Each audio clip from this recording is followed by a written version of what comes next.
लाड़की बहन योजना का महानगर पालिका की तरफ से कार्य इसको रखी हुई है, क्या है इसमें पूरा विषय और क्या मार्गदर्शन किया गया? आज हम उल्लासनगर के सिंधु भवन में मुख्यमंत्री माझी लाड़की बहन ये जो योजना कार्यान्वित हुई है उसका जीआर 28 जून को पहला जीआर निकला है। उसके बाद में उसका जीआर में अमेंडमेंट होते हुए 3 जुलाई को उसका जीआर निकला है। उसके संबंध में प्रशिक्षण देने हेतु वर्कशॉप का हमने आयोजन किया था। इस वर्कशॉप में हमारे आयुक्त अजीत शेख सर, अतिरिक्त आयुक्त जमील सर, इनके मार्गदर्शन में हमने और सीडीपीओ अजय फडोल और नायब तहसीलदार गणपत सिंगाड़े इनके उपस्थिति में और उनके मार्गदर्शन से हमने ये कार्यशाला का आयोजन किया था। इस कार्यशाला में हमने इस कार्यक्षेत्र के सभी आंगनवाड़ी सेविकाएं, अपने विभाग के अधिकारी, कर्मचारी तथा बचतगढ़ के महिलाएं, इनको हमने बुलाया था और जो कि कार्यक्षेत्र में गरीब और ज़रूरतमंद महिलाओं से वो एप्लीकेशन भर के लेंगे।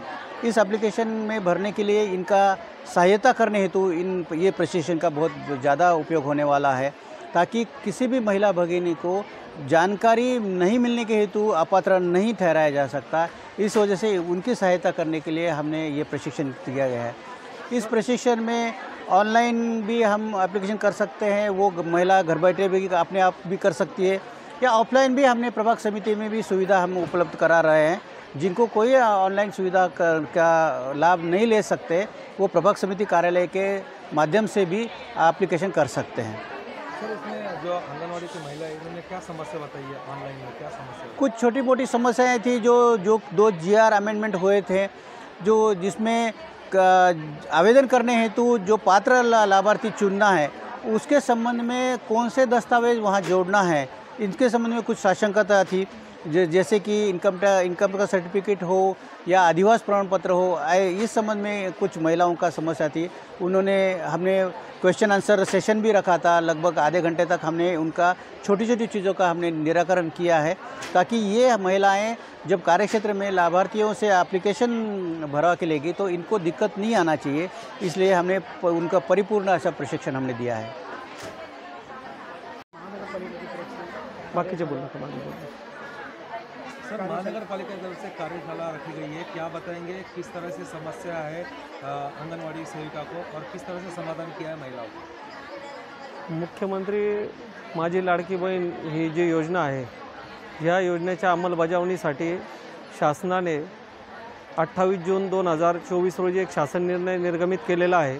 त्यानंतर ज्या काही सुधारणा करणं अपेक्षित होतं त्या माध्यमातून 3 जुलै आणि 5 जुलैला यानंतरही 2 शासन निर्णय निर्गमित केलेले आहे। प्रत्यक्षात योजनेची अंमलबजावणी आणि कामकाज हे 28 जून नंतर शासन निर्णयानंतर तात्काळ सुरू झालेलं आहे। हे कामकाज करत असताना प्रत्यक्षात जो काही शासन निर्णयामध्ये बाबी नमूद आहेत, योजनेची पात्रता, अपात्रता, योजनेचा लाभार्थी कोण असेल, त्या लाभार्थी घटकाला लाभ देत असताना कुठले कागदपत्र आपल्याला याच्यात आवश्यक आहे, या दृष्टिकोनातून प्रत्यक्ष क्षेत्रस्तरावर काम करणारी अंगणवाडी ताई असेल, मदतनीस ताई असेल, महापालिकेचे आपले काही कर्मचारी असतील, यांच्यासाठी उपायुक्त माननीय जाधव साहेब यांच्या सहकार्याने आणि एज टीम म्हणून आम्ही ह्या कार्यशाळेचं आज आयोजन केलं होतं। प्रत्यक्षात कामकाज ऑलरेडी सुरू झालेलं आहे। काही ऑनलाईन फॉर्म भरले गेलेले आहेत, काही ऑफलाईन फॉर्म आपल्याकडे जमा आहेत, परंतु शासनाच्या सूचनांनुसार जास्तीत जास्त काम हे ऑनलाईन पद्धतीने करणं अपेक्षित आहे, जेणेकरून लाभार्थीला कुठल्याही प्रकारचा त्रास होणार नाही।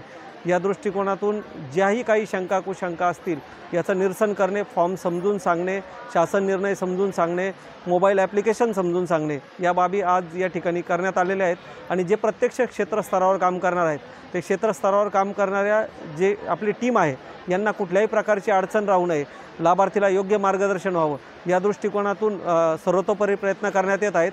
आणि तांत्रिक बाबीसाठी आणखी एक पोर्टलसुद्धा लवकरच कार्यान्वित होणार आहे, जेणेकरून जास्तीत जास्त आणि लवकरात लवकर ऑनलाईन ॲप्लिकेशन सबमिट होतील आणि कोणीही पात्र लाभार्थी महापालिका कार्यक्षेत्रामध्ये वंचित राहू नये, या दृष्टिकोनातून महापालिका, बालविकास प्रकल्प अधिकारी कार्यालय आणि तहसील कार्यालय यांच्या माध्यमातून सामूहिक प्रयत्न केले जात आहेत। सर, ऑनलाईन फॉर्म होत नाही आहे, त्यासाठी ऑफलाईन घेतला जातो, तोही वापस ऑनलाईन केला जाईल का? प्रत्येक फॉर्म हा ऑनलाईन करणं अपेक्षित आहे। त्याच्यानंतर DBTच्या माध्यमातून लाभार्थीच्या खात्यावर रक्कम वर्ग होणार आहे।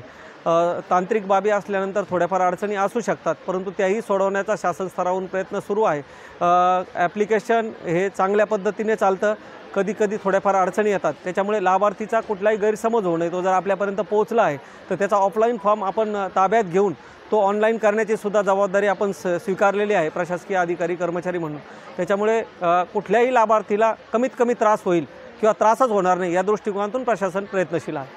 सर, ऑफलाईन फॉर्म घेतल्यानंतर पुन्हा एकदा त्या महिलेला यावं लागेल का? त्याचं कारण असं आहे, मी मगाच सांगितल्याप्रमाणे आपल्याला ऑलरेडी हे सर्व कामकाज ऑनलाईन करायचं आहे, परंतु जर एखाद्याने ऑफलाईन फॉर्म आपल्याकडे सबमिट केला असेल तर KYC होणं, त्याचा फोटो काढणं ह्या बाबी कंपल्सरी आहेत, जेणेकरून कुठल्याही पद्धतीने तिला दिला जाणारा अनुदान, त्या भगिनीला दिलं जाणारं अनुदान हे दुसऱ्या कुठं एखाद्या खात्यावर जाऊ नये या दृष्टिकोनातून शासन काळजी घेत आहे. आधार लिंक अकाउंट असेल, त्याच्यानंतर सर्व प्रकारचे त्याचे डॉक्युमेंट असेल ते तपासून घेणं आणि सर्व डॉक्युमेंट क्लिअर अपलोड करणं या दृष्टिकोनातून सर्व बाबी ऑनलाईनच व्हाव्या असा अभिप्रेत आहे.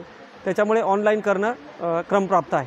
सर, कोणत्या लाभार्थीचं समजा ऑनलाईन होतं आहे त्याला ऑफलाईन फॉर्म भरणं गरजेचं आहे? ऑनलाईन जर एखाद्याने, मगाच आपण पण उपस्थित होतात, मगाच एक शंका या समोरून आली होती, एका ताईने मांडली होती, त्यावेळेसच मी सांगितलं, एखाद्यानी मुळातच शासन निर्णयामध्ये नमूद आहे की व्यक्तिगतरित्या ती महिलाही तो फॉर्म भरू शकते.